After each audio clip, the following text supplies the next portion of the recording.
जय हिंद साथियों। हमारे देश को शुरू से ही सोने की चिड़िया कहा जाता है। कभी भारत विश्व की सबसे प्रगतिशील अर्थव्यवस्थाओं में से एक था, परंतु इस सोने की चिड़िया को 2014 के बाद नजर सी लग गई। अगर कोई भी भारत की कीमत लगाए तो सभी भौचक्के रह जाएंगे, और अगर समूचे भारत की कीमत अगर कोई लगाने लग जाए तो यकीन मानिए वह दुनिया का सबसे रईस इंसान होगा। इस दौर का अनूठा सच है कि हर चीज को मोनेटाइज कर दो। इस देश का अनूठा सच है, जहां गरीबी है, जहां भुखमरी है, जहां मौत है, वहीं सबसे ज्यादा कमाई करने वाले कॉर्पोरेट भी हैं। यहां अडानी भी है, यहां अंबानी भी है। यहां से चुने जाने वाले सांसद सबसे रईस होते हैं। और इस देश के भीतर कैसे मुनाफा बनाया जाता है, कैसे कमाया जाता है, कैसे सत्ता पाई जाती है, यह सब पता होता है इन कॉर्पोरेट के मालिकों को और राजनीतिज्ञ को। हम बात करते हैं इस देश के दो सबसे बड़े स्टेडियम, जिनकी कीमत भाजपा सरकार ने तय की है 11,000 करोड़ रुपए। यह दो नेशनल स्टेडियम हैं, देश के 9 पोर्ट्स हैं और इनके इर्द गिर्द लगभग पूरा इंफ्रास्ट्रक्चर की कीमत 13,000 करोड़ रुपए है। देश के 25 एयरपोर्ट की कीमत लगभग 21,000 करोड़ रुपए है। देश की माइनिंग यानी 160 कोल माइन और उससे जुड़े 761 ब्लॉक, जिनकी कुल कीमत 32,000 करोड़ रुपए है। देश में अलग अलग जगह पर किसानों के अनाज को संग्रहण करने के लिए गोदाम बने हैं। उन गोदामों की कीमत 29,000 करोड़ रुपए है। देश में टेलीकॉम सेंटर है, उस टेलीकॉम सेंटर के बीच में जो भी आप भारत नेट सर्विस दिखाई देती है, उसका लगभग 2,86,000 किलोमीटर तक अपनी तार बिछाना है। उसकी कीमत है 39,000 करोड़ रुपए। देश में मौजूद गैस पाइपलाइन है जो अलग अलग कंपनियों में बटी हुई हैं, जैसे GIL, HPCL, IOC। उसकी लंबाई भी 12,000 किलोमीटर है। उसकी कीमत तकरीबन 46,000 करोड़ रुपए है। देश में पावर ट्रांसमिशन है, जो पावर जनरेशन है, जिनको NHPC, NTPC व दूसरी तमाम सरकारी कंपनियां करती हैं, जिसमें भी अगर 5,000 हाइड्रो पावर या विंड पावर को अगर बेच दिया जाए तो उसकी कीमत आएगी 1,00,000 करोड़ रुपए। अगर रेलवे की बात की जाए तो रेल में 400 रेलवे स्टेशन और 1500 रेलगाड़ियां व रेलवे ट्रैक बेच दिए जाएं तो कीमत लगभग 1,50,000 करोड़ रुपए आएगी। सड़कों में अगर नेशनल हाईवे का 26 से 27,000 किलोमीटर अगर प्राइवेट सेक्टर को दे दिया जाए तो उसकी कीमत 1,60,000 करोड़ रुपए है। अगर हम सबको जोड़ते हैं तो यह रकम तकरीबन 5.5 से 6.5 लाख करोड़ रुपए होती है। यह सब मोनेटाइजेशन की दिशा में आगे बढ़ चुके हैं और सरकार भी इसी दिशा में तेजी से काम कर रही है। सवाल उठता है कि देश चलाने के लिए पैसा कहां से आएगा। सरकार अपने तौर पर कुछ भी नहीं करना चाहती। सरकार चाहती है देश में सब कुछ बेच दिया जाए, लेकिन इस देश में सरकार का काम क्या है और सरकार किस काम के लिए वोट पा लेती है। 2014 के पहले भी पब्लिक सेक्टर यूनिट प्रधानमंत्रियों ने बेची, लेकिन बनाई भी, लगाई भी। कम से कम नवरत्नों को बेचने का तो सवाल ही नहीं उठना चाहिए। आज देश चलाने के लिए पैसा नहीं है। क्यों? 2014 के पहले देश कैसे चल रहा था? कुछ उद्योगपति समूह कैसे पैसा बनाते हैं और देश की जनता गरीबी, भुखमरी और असमानता में जीने को मजबूर होती है। मोदी सरकार ने प्लानिंग कमीशन को खत्म कर दिया। नए नाम का प्रयोग अभी भी सरकार खूब करती है, जिससे उन्हें फील गुड होता है और वह समझ जाते हैं खुद से ही कि जनता को भी फील गुड हो गया है।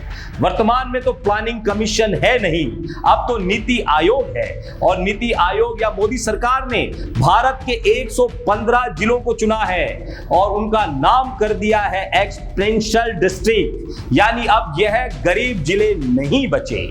लेकिन खुद नीति आयोग की रिपोर्ट निकलकर सामने आई और उसमें नीति आयोग ने माना कि हम जिन जिलों का जिक्र कर रहे हैं उनमें न्यूट्रिशन नहीं मिलता है, शिक्षा का स्तर बद से बदतर स्तर तक पहुंच गया है, पानी की व्यवस्था नाम मात्र की है, भोजन की कमी है, कृषि व्यवस्था बहुत कमजोर है, स्किल डेवलपमेंट हो नहीं पा रहा, बेसिक इंफ्रास्ट्रक्चर हो नहीं पा रहा, खेती किसानी चिकित्सा व्यवस्था पर सरकार को काम करना बेहद जरूरी है।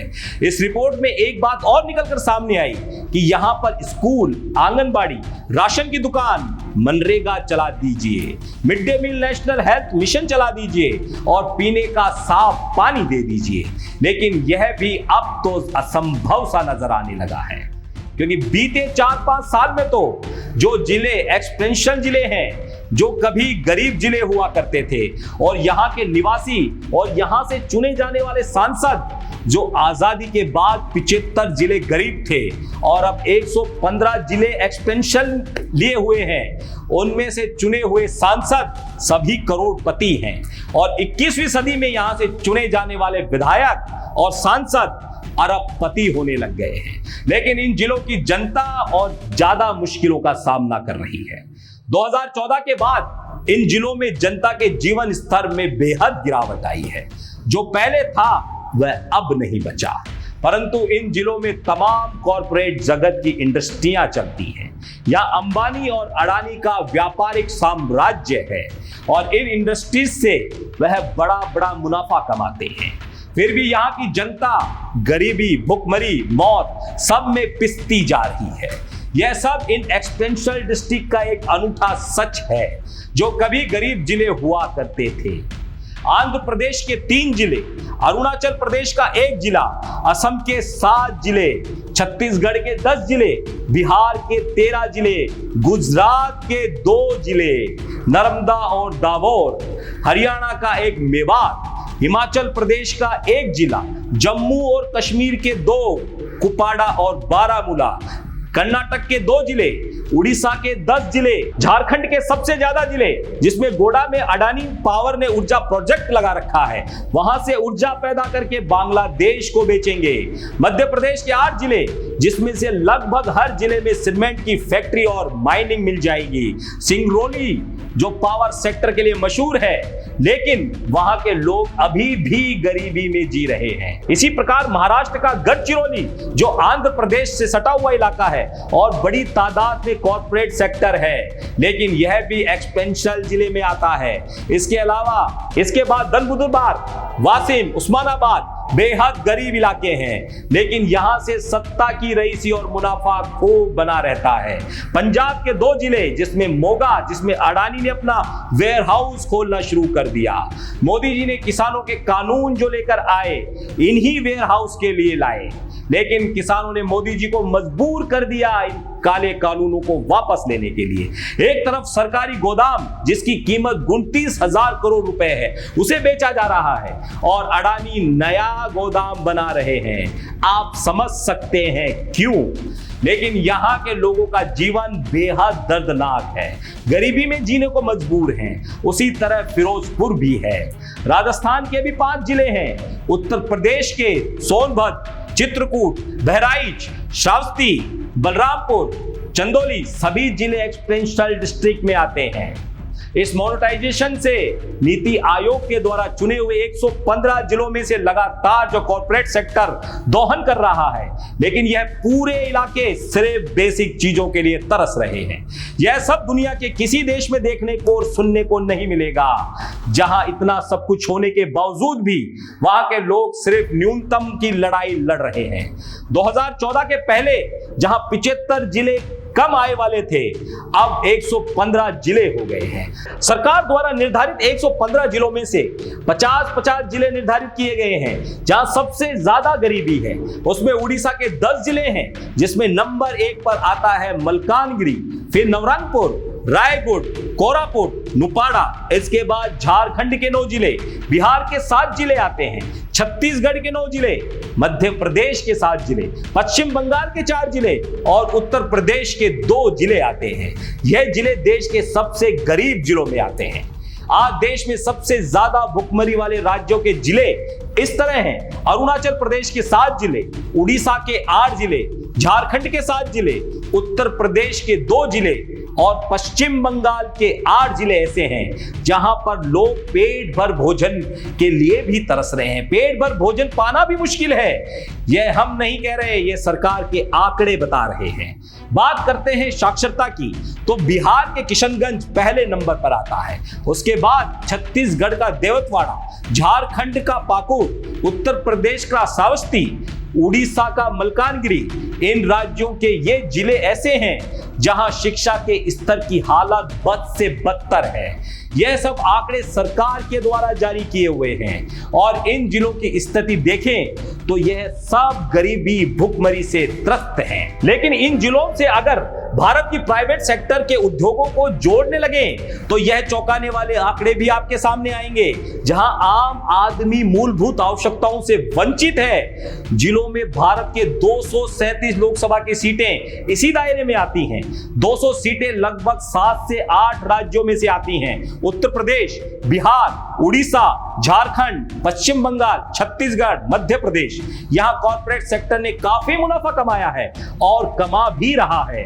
यह एक कड़वा सच है जो शायद कोई मान भी नहीं सकता। इन जिलों में कॉर्पोरेट का सबसे ज्यादा दोहन किया जाता है। इन एक्सपेंशनल डिस्ट्रिक्ट में जो बड़े बड़े उद्योग धंधे, फैक्ट्रियां, माइनिंग, इंडस्ट्री या अन्य कोई भी कॉर्पोरेट का काम चलता है, उनसे कमाई बीते 8 वर्षों में जो मुनाफे के तौर पर है वह लगभग 60 लाख करोड़ रुपए से भी ज्यादा की है।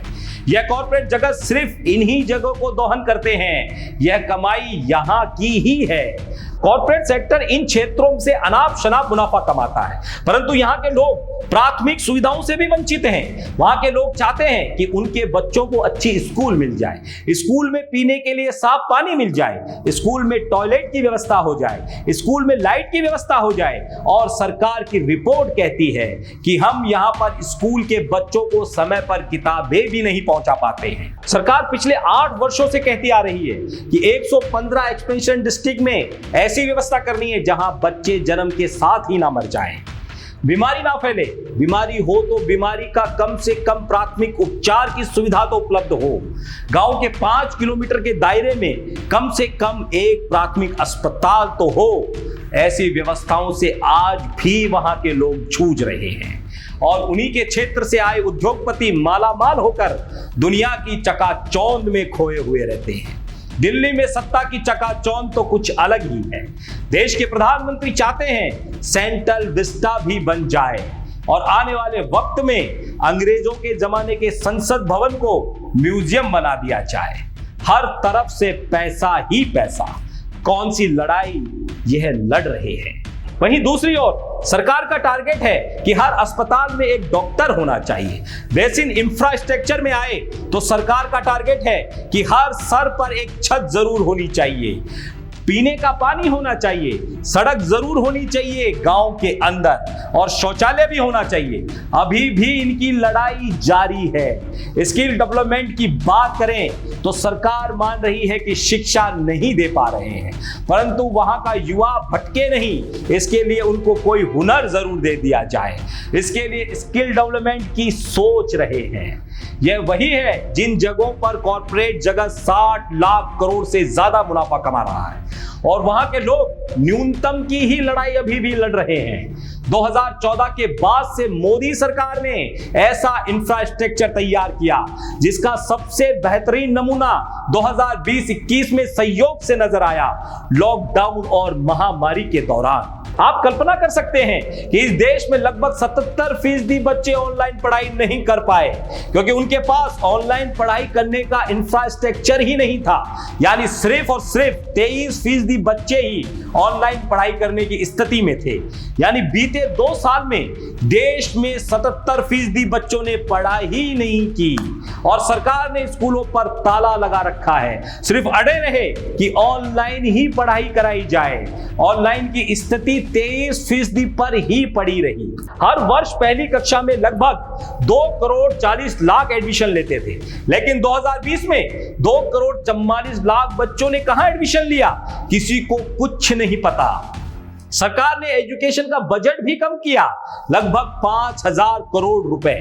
इस दौर में मिड डे मील का बजट भी कम हो गया, बल्कि यह कह सकते हैं कि यह पिछले 2 साल में तो गायब ही हो गया क्योंकि 2 साल में कोई स्कूल नहीं खुले। मिड डे मील में 1 से 8वीं कक्षा तक के 14 करोड़ बच्चों को नहीं मिल पाया। स्कूल नहीं चल पा रहे तो भोजन भी नहीं दे पाए। आंगनबाड़ी के पास अलग संकट है।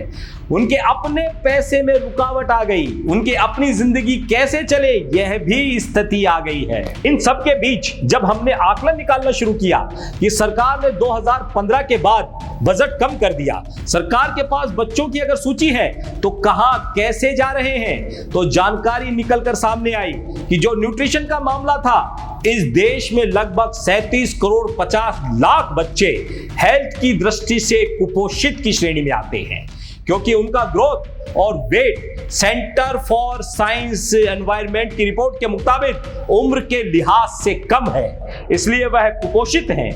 हमने बात शुरू की थी सरकार के द्वारा संपत्ति बेचे जाने की, उसी पर आते हैं। अगर इस देश का मोनेटाइजेशन किया जाए तो देश वाकई में सोने की चिड़िया है।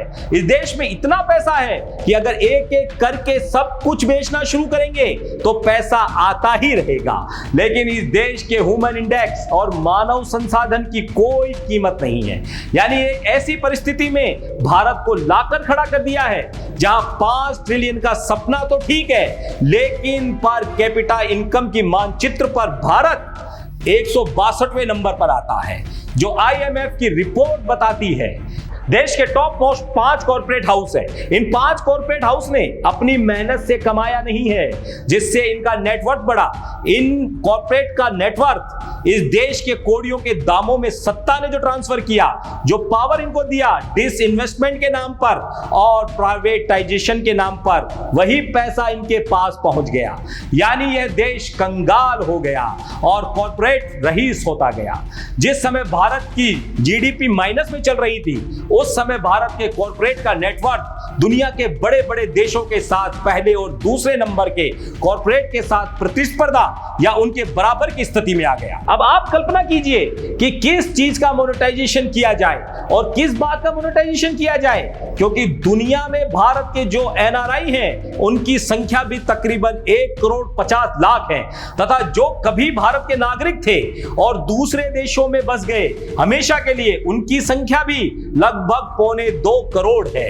2021 में देश में सबसे ज्यादा बच्चों ने देश छोड़ा। करीब 7 लाख बच्चे पढ़ाई के लिए विदेश चले गए, क्योंकि उनको पता चल चुका है कि इस देश में शिक्षा का स्तर तो अच्छा है नहीं, तो जिनके पास जितना भी बचा हुआ धन है वह इकट्ठा करके विदेश में पढ़ाई करने के लिए चले गए। मुश्किल सवाल है। प्राथमिकता इस देश के लोगों से नहीं जुड़ी है, प्राथमिकता कमाई से जुड़ी है, प्राथमिकता मुनाफे से जुड़ी है, इस देश को कंगाल बनाकर अपनी जेब भरने से जुड़ी है। और हम और आप मानकर चल रहे हैं ये जनता के नुमाइंदे हैं, जो विधानसभा और संसद में बैठकर इस देश का और जनता का हिस्सा देंगे। यह असंभव है। पूरे सिस्टम को बदलने वाली राजनीतिक पार्टी क्या इस देश में है जिसके पास यह विजन हो कि इस देश की पूरी अर्थव्यवस्था के ढांचे को कैसे बदला जाए, या जो चला आ रहा है उसी को चलते रहने दिया जाए, 5 साल कुछ और काम कर लिया जाए या कमा लिया जाए, पार्टी को रईस बना लिया जाए, खुद को अरबपति बना लिया जाए, मौज मस्ती कर ली जाए। टैक्स का पैसा है, जनता का पैसा है, देश का पैसा है, लूटिए और मौज करिए, फिर चाहे मौत हो, यही सच है। जय हिंद।